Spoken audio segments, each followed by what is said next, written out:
25वां गरीब कन्याओं का सामूहिक विवाह समारोह आयोजित किया जाएगा। मां सिद्धिदात्री छोहरिया माता मंदिर परिसर में 7 अप्रैल दशमी तिथि को जानकारी मंदिर महंत व मुख्य सेवक लल्ला बाबा ने दी। उन्होंने बताया कि वासंतिक नवरात्र में होने वाले सामूहिक विवाह के आयोजन में 86 कन्याओं का रजिस्ट्रेशन हो चुका है। उम्मीद है कि 90 से अधिक जोड़े इस बार मंदिर में 7 फेरे लेंगे। वहीं नवमी व दशमी को मेला और भंडारे का आयोजन भी किया जाएगा। विवाह का आयोजन सभी के सहयोग से होता है। इस मौके पर महंत लल्ला बाबा, संरक्षक शैलेंद्र पांडे शैलू, पूर्व प्रधान संदीप सिंह रिंकू, डीपी यादव ने सामूहिक विवाह के कार्ड का अनावरण किया। माँ की कृपा से हम रोडवेज में ड्राइवर थे। 23/6/84 को हमारा एक एक्सीडेंट हुआ था और 1 महीने बाद मैया छोहरिया ने अपने चरणों में शरण दिया, तो हम मैया की सेवा में लग गए। हमारी नौकरी तो चली गई, उसके बाद फिर हम मैया की कृपा करते करते 87 में मैया की कृपा से मैं जीप काट के मैया के चरणों में चढ़ाया था। उसके बाद ये पता चला कि माँ की कृपा हुई। हम जात के कुम्हार थे, हमारे पास कोई खाने का साधन नहीं था, तो हम फिर टेराकोटा का काम शुरू किए, तो हम 50 रुपए के आदमी हो गए। सन 87 में तो पता चला कि हम बहुत बड़े आदमी अपने को मानने लगे। फिर वो धीरे धीरे हम टेराकोटा की लाइन में गए। हम अपने हिंदुस्तान की मिट्टी को, निवार को जर्मनी जब भेजना शुरू किए, तो एक बार प्रेस कॉन्फ्रेंस हुई थी दिल्ली में, तो प्रधानमंत्री की तरफ से हुआ था कि हिंदुस्तान की कला को जिंदा रखने के लिए क्या क्या समस्याएं कारीगरों के सामने। तो मैंने अपनी बात रखी कि भाई सोने की कला जाती है तो मटेरियल प्लस लेबर, हम हिंदुस्तान की मिट्टी को लेबर प्लस करके सोना और डॉलर मंगाते। हिंदुस्तान के प्रधानमंत्री मुख्यमंत्रियों को गर्व करना चाहिए। ये हमारी बात हुई थी एक बहुत बड़े मतलब दिल्ली में मीटिंग में। प्रभु की कृपा से माँ के चरणों में सेवा करते करते इस टेराकोटा को कमाते कमाते आज माँ के चरणों से धीरे धीरे सन 2000 में मन में एक विचार आया कि कुछ ऐसा किया जाए कि जो समाज का हित होए। अरे पूजा पाठ घंटी बजाना तो एक अलग बात है, लेकिन पूजा पाठ और घंटी बजाने के साथ साथ हम समाज का हित कैसे करें। तो मन में विचार आया कि मैं उन गरीब बच्चियों की शादी कराऊंगा जिनके माँ बाप निर्धन है। लोग कहते हैं बेटी बचाओ बेटी पढ़ाओ, और हम कहते हैं कि विवाह छोहरिया माता मंदिर से कराओ। बेटी जब होती थी तो बाप का चेहरा सूख जाता था, किस लिए कि मैं कहां से शादी करूंगा, कहां से विवाह करूंगा, इतना दान कहां से लाऊंगा। ये मैंने उसके बाद से ये शुरू किया कि बेटी बचाओ बेटी पढ़ाओ। ये नारा तो किसी का था, लेकिन हमने आगे जोड़ दिया कि विवाह छोहरिया माता मंदिर से कराओ, बेटी बचाओ और उसके बाद विवाह छोहरिया। अब ये देखिए हमारे साथ शुरुआत में जब एक गरीब बच्ची की शादी किया था तो वो मकान का गृह प्रवेश हुआ था। बारात फैजाबाद से आई थी ब्राह्मणों की, तो उन लोगों ने सोचा था कि अब समाज के लोग विवाह करें, खाना मिलेगा नहीं मिलेगा। हमने उनका इतना स्वागत किया, अभी तक वो उस शादी की याद करें। धीरे धीरे 1 से 10 हुई, 10 से 20 हुई, 20 से 50 हुआ।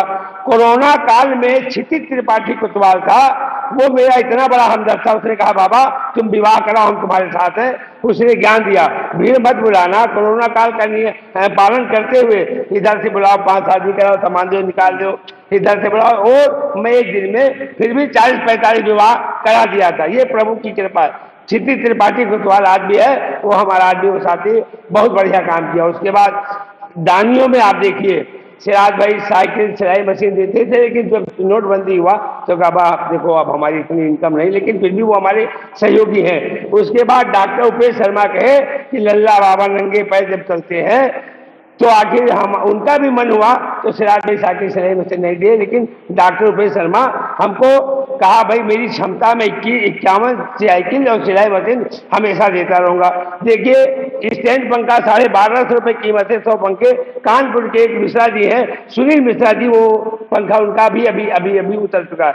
अब जैसे कोई पंखा राजू रहीम नगर है, तो वो भैया हमको छत वाला पंखा देते हैं। उसके बाद सबसे बड़ी बात, पिछले साल हमारे रिंकू भैया और प्रदीप भैया इनके भाई बड़े भाई जब यहाँ पर आए तो कहा यार मैं नाम तो सुनता था छोहरिया माता का, लेकिन प्रांगण में आके उनका इतना मन गदगद हुआ, मन प्रफुल्लित हुआ। उन्होंने कहा कि हे प्रभु हम रहते तो पास में, लेकिन ये नज़ारा हमको देखने को मिला, बहुत अच्छा लगा। और उन्होंने पिछले साल कहा था कि बाबा जो कम पड़े, जो साइकिल कम पड़े, क्या उनके पास जितनी होती है हम देंगे। उन्होंने साइकिल दिया, प्रदीप भैया ने साइकिल दिया। इस बार हम सब लोग होली मिलन में गए तो सबसे बड़ी बात हमारे लिए कही कि बाबा जो कम पड़ेगा वो हमसे बताना। ये मैं प्रदीप भैया रिंकू भैया के लिए मैं दिल से इतना वो करता हूँ कि हे भैया, भक्तों का भंडारा भरती नहीं रहोगी तो तुम्हारे दान में कैसे देंगे अगले साल। भंडारा का भक्तों का भंडारा भरती रहोगी तो दान हमको कार्यक्रम में मिलता रहेगा। ये हमारी मैया से प्रार्थना है, अनुरोध है। और आप और हमारी बात आप सुन लीजिए। देखिए, मैं जात का कुम्हार हूँ, मैं जात का पिछड़ी जात से आता हूँ, प्रभु के जहाँ राम काज कर रहा हूँ। ये सभी लोग हमारे साथ हैं, लेकिन भाई जिनके अंदर कुछ खुराफाते हैं भाई वो कुछ करते हैं। लेकिन अब जैसे कुछ लोग आते हैं 2-4 दिन लगे, उनको हमारी कहीं मठाधीशी चाहिए, उनको कहीं मतलब यहाँ से धन चाहिए। सैलू पारे एक हमारे साथ ऐसे लगे हैं, वो ये कह रहे हैं कि लल्ला बाबा कोई गलत काम नहीं कर रहे, लल्ला बाबा राम काज कर रहे, सनातन का काम कर रहे। लल्ला बाबा के साथ हम 24 घंटा लगे हैं और लगे रहेंगे। उसके बाद मैं अभी तक सरकारी कोई, देखो हम किसी की ना आलोचना करते ना कहते, जो लोग कहते हैं मैं उनकी बारी आपको बता रहा हूँ कि बागेश्वर धाम 2 साल से शादी कर रहा तो बहुत कुछ। हमने कहा हम हाईलाइट के लिए कोई काम नहीं कर रहे, ना हम सरकार तक पहुंच सकते हैं, ना ही सरकार हमको कोई मदद करने को तैयार है। लेकिन इस बार हमारे क्षेत्र के श्री योगेश शुक्ला जी विधायक है, उन्होंने लिस्ट मांगी और कहा है कि हम पूरा प्रयास करके इन बच्चियों को, जो योगी जी ने 1 लाख रुपए देने का वादा किया है, अप्रैल में हम इन बच्चियों को पूरा जो सरकार का निधि देने की बात है वो हम पूरी कोशिश करके इन बच्चियों को दान और धन दिलवाएंगे। उसके लिए मैं दिल से बिहार जी का और जो दानदाता हैं, जो दानी हैं, एक पूरी जो 1-1 किलो आटा भी देते हैं, मैं उनका दिल से स्वागत और अभिनंदन करता हूं। हमारे इस 87 से 87 से 84 से हम मैया की सेवा कर रहे हैं। माँ की कृपा से हमारे जीवन में 2 लोग आए, उन्होंने कहा कि बाबा मैं भंडारा करूंगा, विवाह करूंगा, किसी का 1 पैसा नहीं लगेगा, सारा मैं लगाऊंगा। तो हमने कहा प्रभु ये नहीं हो सकता, जो हमारे साथ 1-1 किलो आटा दान दे रहे थे हम उनका दान कहाँ ले जाएंगे। मैंने कहा पहले 1 किलो आटा गरीबों का लगेगा, उसके बाद तुम्हारा लगेगा। उसके बाद वो कहे भैया जय माता की। हमने कहा जाओ भाई, हमारे साथ गरीब आदमी, बैकवर्ड आदमी, हमारे साथ जितने माता जी के भक्त हैं सब हमारे साथ लगे, उसमें कोई जात का नहीं है। हमारे साथ दलित भी है, हमारे साथ बैकवर्ड भी है, हमारे पास सबर भी है, हमारे साथ मुस्लिम भी लगा हुआ। लेकिन यहाँ कोई भेदभाव नहीं है। देखिए हमारे यहाँ माता छोरिया के दरबार में कोई भेदभाव नहीं, सभी पूरी बरतेंगे, सभी पूरी बेलेंगे। अभी गोमती नगर से आती है, अभी पिछले साल एक मैं आपको बात बताऊं, गोमती नगर से आई महिला फार्चूनर से बोलती मैं यहाँ के महंत जी को दान देना चाहती हूँ। तो एक महिला आई, मैं झाड़ू लगा रहा था, चौकिया धुलाई कर रहा था, मैं क्या बोलता भाई मैं तुमको दान नहीं दूंगी, मैं यहाँ के महंत को दान दूंगी। तो अरे मैंने कहा मैं उनको दे दूं, कहना आप लीजिए तो हमको रसीद दीजिए। हमने कहा चलो भाई रसीद दीजिए। तो हे प्रभु माता जी के जाते हम केवल, देखिए अगर कोई कहता, दुनिया कहती लल्ला बाबा महंत है, हम ना महंत हैं ना पुजारी हैं, हम कुछ नहीं हैं, हम केवल मैया के सेवक हैं, झाड़ू और पोछा लगाने वाले। और इन गरीब कन्याओं की शादी के लिए, भंडारे के लिए भक्तों से दान मांगना हमारा काम है। और स्वेच्छा के मन से इस कार्यक्रम को पूरा है। कौन करता है? खाते हम है, खिलाने वाली माता है, मिलता हमें है, देने वाली माता है, करते हम है, कराने वाली माता है। थोड़ा सा इस बार के जो चैत्र नवरात्र के कार्यक्रम है उनके बारे में भी बता। देखिए प्रभु की कृपा से पिछले बार 80 विवाह हो गए थे, इस बार लगभग 100 विवाह होने जा रहे हैं। 30 तारीख से नवरात्र शुरू है और 9वीं 10वीं ये एक अपार भंडारा चलता है, जितना मर्जी के दिखाओ। और इस भंडारे का एक वो है, इस भंडारे का है, मैं आपसे वादा कर रहा हूं कि इस भंडारे में बैठिए, प्रसाद जब आवे तो कहो माता जी हमको ये दिक्कत है, ये समस्या, ये बीमारी है, हमको इस बीमारी से निजात मिले, आराम मिले।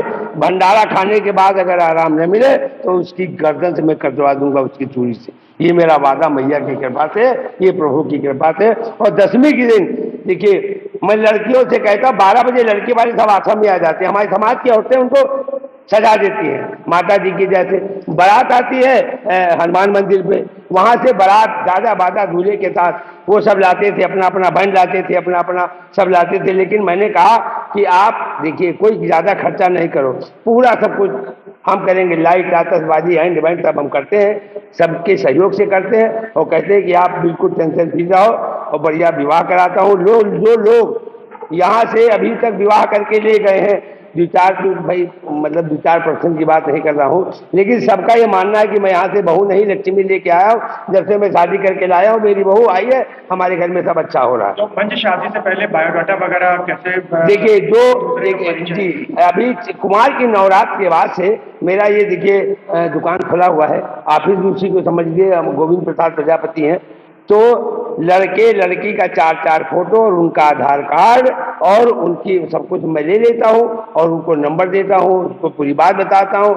उसके बाद मैं एक दुकान रखा हूँ जैके की, और एक सरदार की दुकान है, शेरवानी और कपड़ा वो देते हैं बिल्कुल खरीद रेट में। और वो लोग जो है एक कलर में साड़ी से और एक कलर में शेरवानी पहन के आते हैं, तो हमको भी अच्छा लगता है। बाकी समाज से जो ले लेके कोई कुकर दे रहा है, कोई कूलर दे रहा है। अब जैसे माता जी के जैसे हमारे रिंकू भैया और प्रदीप भैया ने कहा कि बाबा अब जो आ जाएगा, नहीं जो हमें देना है भैया से कहूँगा ये दीजिए, भैया हमारे इन बच्चों के लिए देंगे। तो लखनऊ वालों से बाबा जी क्या कहना चाहिए? लखनऊ वालों से ये कहूंगा कि बढ़ चढ़ के इसमें कार्य में, इस कार्यक्रम में हिस्सा ले। और ये मैं कोई गलत काम कर नहीं रहा हूँ, हमारे साथ पीछे रहा है। लड़कियों को इतना दान दे, हम तो चाहते हैं हम बच्चियों को भेज दें। हम लखनऊ वालों से कहते, बड़ी बड़ी फैक्ट्री वाले सब उनकी दौलत वही जा रही है, गरीबन के देवाए के काहे दौलत फेंक रहे हो? अरे दान कहाँ देना है, आइए, इससे बड़ा कोई दान तो है नहीं, कन्यादान से बड़ा कोई दान नहीं। आओ हमसे मिलो। और मैं आपके माध्यम से ये कहूँगा कि ठीक ठाक लोग आवें और इस कार्यक्रम को आगे बढ़ावें, सरकारी इनकी सहायता मिले। और सरकार का मैं सनातन धर्म के प्रचार के लिए, सनातनियों के लिए अपनी कुर्बानी देने के लिए तैयार। तो यहाँ ये छोरिया माता का एक चबूतरे पे मतलब पिंडियों की पूजा हो, आज भी पिंडी रखी हुई है। तो पिंडियों की पूजा होते होते पता चला कि जो है ये जब लखौड़ी पैदा हुई तो छोटा सा मठिया बना। मठिया बनने के बाद एक उसका छोहरिया का पेड़ लगा था, तो छोहरिया का पेड़ वो आंधी तूफान में उखड़ गया, क्योंकि चबूतरा था, उखड़ गया। वो इतना बड़ा होगा भाई, हमारे 300-400 साल पहले हमारे जो बुजुर्गों ने हमको बताया, यहाँ के चरवाहों ने इस पेड़ को मंदिर के चबूतरे पे खोद के गाड़ा। कहा माता जी का तुम्हारा शक्ति है तो ये पेड़ हरा हो जाए। तो जब ये पेड़ हरा हो गया, जब से छोरिया माता का नाम नहीं तो यहाँ बड़की देवी कहा जाता था माता जी का। जैसे चौक में काली बड़ी है, वैसी ये दुर्गा बड़ी, लखनऊ की बड़ी दुर्गा ये छोरिया माता बड़की देवी कहा जाता है। उसके बाद ये माता जी की जो है फिर लोगों ने चबूतरा बनवाया, किसी की मन्नत पे बड़ा मठिया बनवाया। जो आप शंकर जी का मंदिर देख रहे हो कि एक ये तालाब था, 2-3 तालाब अगल बगल थे, तो किसानों ने जो है उसको गड्ढा खोद के पानी इकट्ठा करके खेत सींचने के लिए गड्ढा खोद रहे थे। तो ये जो आप पत्थर देखना शिवलिंग, ये शिवलिंग पत्थर गोल मटोल दिखा। तो किसानों ने कहा कि हम ये गोल मटोल पत्थर निकालते हैं। निकालने के चक्कर में ये खोदते गए और लाट बैठती गई। जब लोगों को अचंभा हुआ कि नहीं ये भोलेनाथ है, इनकी इस जगह स्थापना किया जाए, तो पता चला कि जो है जैसे जैसे मिट्टी डालते गए वैसे वैसे लाट ऊपर आती गई। ये प्रभु की दया है। आज भी चाहिए बरम बाबा के नीचे 2 गड्ढे में डलवाया हूँ। नाग बाबा रहते हैं, 24 घंटे में एक बार दर्शन करने आते हैं। अभी वो चबूतरा बन रहा था, पर्यटन विभाग से जो बन रहा था चबूतरा, तो नाग बाबा उस कारीगर के परेशान कर रहे थे। तो मैंने कहा भैया एक ऊपर जाने का, नीचे से आने का रास्ता छोड़ दे। जब से वो गड्ढा छोड़ दिया उसके बाद कोई दिक्कत नहीं। अभी बरम बाबा नागों के जाने के लिए रास्ता बना हुआ है। बाबा जी खप्पर पूजा जो होती है, खप्पर पूजा, ये खप्पर की पूजा हमने कहा ये माँ की दया है। जैसे माँ हमको ज्ञान देती, छोरिया माता ने जैसे ज्ञान देती, जो लोग मानते हैं माँ हमारा बेटा ठीक हो जाए, हमारे औलाद ने औलाद हो जाए, तो मैया जो यहाँ सब पूजा करते हैं तो कहीं ना कहीं कोई त्रिशूल चढ़ता है, तो कहीं कुछ चढ़ता है। मतलब हर मंदिर की, बड़े बड़े मंदिरों की एक अपनी परंपरा है कि यहाँ ये होता है। लेकिन पूरे हिंदुस्तान में छोरिया माता का मंदिर एक ऐसा है क्योंकि खप्पर की व्यवस्था ये मंदिर करता है, मिट्टी के खप्पर की व्यवस्था मंदिर करता है। और उसमें 5 मेल की मिठाई भरी जाती है, पूरी व्यवस्था दुकान में मिलती है। लोग मानते हैं कि माँ हमको पुत्र हो जाए, हम 5 खप्पर चढ़ाएंगे, हम 2 खप्पर चढ़ाएंगे, तो मैया पूरा करती है। और ये खप्पर की व्यवस्था, उसमें 32 जो जला के, ये माँ की दया से ये खप्पर की पूजा जैसे माँ ज्ञान देती है, जैसे माँ ने ज्ञान दिया उस हिसाब से खप्पर भर के पूजा होती है। अच्छा, इस आयोजन में लगभग कितने लोगों को उम्मीद है? देखिए, ये माँ के दरबार में अभी तक आप पिछला जितना आप उम्मीद देखे हैं उससे 20 पब्लिक रहेगी, 19 नहीं रहेगी। अब आप अंदाजा लगा लीजिए, क्योंकि आपको इसलिए नहीं कहना है कि आप पिछले कार्यक्रम में थे। अगर 10,000 थे तो 15,000 की भीड़ होगी, अगर 15 थे तो 20,000 की भीड़ होगी, अगर 50,000 थे तो 70,000 की भीड़ होगी। ये आप मान के चलिए। भैया गलत तो नहीं कह रहे, क्योंकि आप इस कार्यक्रम के हमारे हाथ पैर हैं। और भाई देखिए, आप सभी से हमारे छोटे भाई नरसिंह नारायण पांडे भी आए हुए, भाई इनको भला बुला बहुत कुछ कह देता हूँ, ये प्रभु की दया है। लेकिन आपसे निवेदन है कि इस कार्यक्रम को आप अपने स्तर से अच्छे से अच्छा कार्यक्रम करवाइए, सबसे हाथ जोड़ के विनती है, क्योंकि मैं सेवक आदमी हूँ, हाथ जोड़ने के अलावा हमारे पास कुछ है नहीं। जय माता दी।